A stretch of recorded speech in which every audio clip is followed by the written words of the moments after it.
Arsenal, Chelsea gulfborne from Boxing Day watershed. Arsenal beat Chelsea 3-1 on Boxing Day last season. It was the end of Frank Lampard and Mikel Arteta's saving grace. It all could have been so different.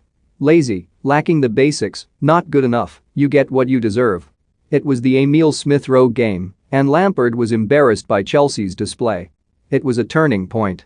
Lampard was sacked 3 weeks later after defeats to Manchester City and Leicester, a draw with Aston Villa and an unconvincing win over Fulham, but the replacement manager long list became shorter. That day at the Emirates, it was the beginning, or middle, of the end of their romantic managerial ideal.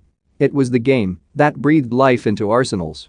They had picked up 2 points from the previous 8 games, scoring just 3 goals, and sat 15th in the table. Arteta was under huge pressure. Smith-Rowe started having not played a single Premier League minute beforehand and combined with Bukayo Saka to tear Chelsea apart. It was the start of a 7-game unbeaten run which propelled them to within striking distance of the European spots, and crucially, given the apathy building among the fanbase at that time, a game in which another one of their own came to the party. Lampard's days were numbered anyway. But brutal though Chelsea are when it comes to hiring and firing managers, they needed cause when it came to the Prince of Stamford Bridge, and this game felt like it was it. There's nothing like a crippling defeat to a London rival to see fans hop from the fence. But had he won that game and beaten Villa 2 days later, Thomas Tuchel's arrival may not have come to pass. It would have been at the very least postponed, and the chance of Champions League glory would have been increasingly improbable. Arsenal, meanwhile, turned hope into something more than that. They lost just 5 of their remaining 23 games and would have finished third had the Premier League started on Boxing Day. That run meant very little come the end of the season, as they missed out on European football for the first time in 25 years, but Arteta's project was worth sticking with. The boos reverberating around the Emirates on Sunday suggest many Arsenal fans now see it differently. Arteta described Arsenal's current predicament as unprecedented in his post-match interview.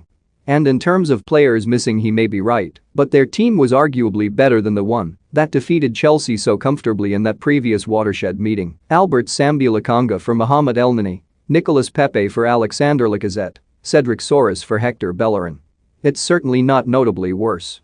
Romelu Lukaku's impact was undeniable, but he alone is not enough to account for such a disparity in performance levels. Chelsea were rotten, now brilliant. Arsenal were exciting, now totally inferior. The big difference is not the big man up top, but the obsessive man on the touchline. Lampard's Chelsea reign undoubtedly worked in Tuchel's favor. The squad the German inherited were performing at levels way below what they are evidently capable of before he arrived. Give Arteta the Chelsea squad, and he may very well do far more with it than Lampard did.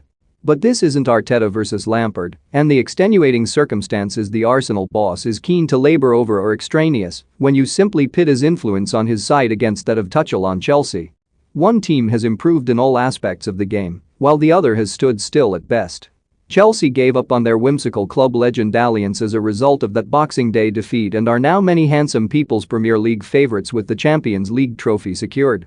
And while no manager in world football could have replaced Arteta and put Arsenal where Chelsea are in that time, there's surely little doubt there are a few options that would now see them in a far stronger position. There are those odd occasions, though they may not dare to admit it, in which some football fans hope their team lose to force action. There may have been hushed conversations over Gunners' Christmas dinners in 2020 to that effect, which